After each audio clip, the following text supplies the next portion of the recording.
Degree से खबर शामिल करते हैं डिजिटल आवाज़ न्यूज़ के लिए अमान अल्लाह महर की रिपोर्ट। डिग्री शहर के बाईपास पर सिंध एजुकेशन फाउंडेशन के ताउन से चलने वाले मरियम फाउंडेशन स्कूल में तालीम सबके लिए के उन्वान से एक पुरवकार तकरीब मुनक्किद की गई, जिसमें सालाना इम्तिहानात में नुमायां पोजीशन हासिल करने वाले तलबा और तालिबात में इनामात तकसीम किए गए।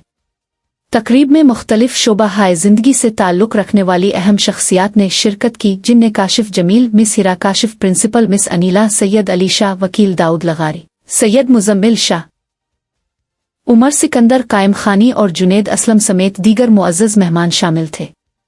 इस मौके पर मुकर्रीन ने कहा कि मरियम फाउंडेशन स्कूल इस इलाके में मुफ्त और जदीद तालीम फराहम करने वाला एक अहम तालीमी इदारा बनकर उभरा है। स्कूल में कंप्यूटर लैब, साइंस लैब और बेहतर तालीमी माहौल तलबा के रोशन मुस्तकबिल की जानिब एक अहम कदम है। मुकर्रीन ने मजीद कहा कि हर बच्चे का ख्वाब होता है कि वो तालीम हासिल करके अपनी मंजिल तक पहुँचे। हालात जैसे भी हों, बच्चों को ज़िरन तालीम से आरास्ता करना वक्त की अहम ज़रूरत है, क्योंकि तालीम न सिर्फ शऊर देती है बल्कि एक बेहतर इंसान भी बनाती है। तकरीब के दौरान तलबा ने टेबलोज़, खाके और तकारीर पेश करके तालीम की अहमियत को उजागर किया। आखिर में सालाना इम्तिहानात में पोजीशन हासिल करने वाले तलबा और तालिबात में अवार्ड्स, शील्ड्स, मेडल्स और तरीफ़ी असनाद तकसीम की गईं।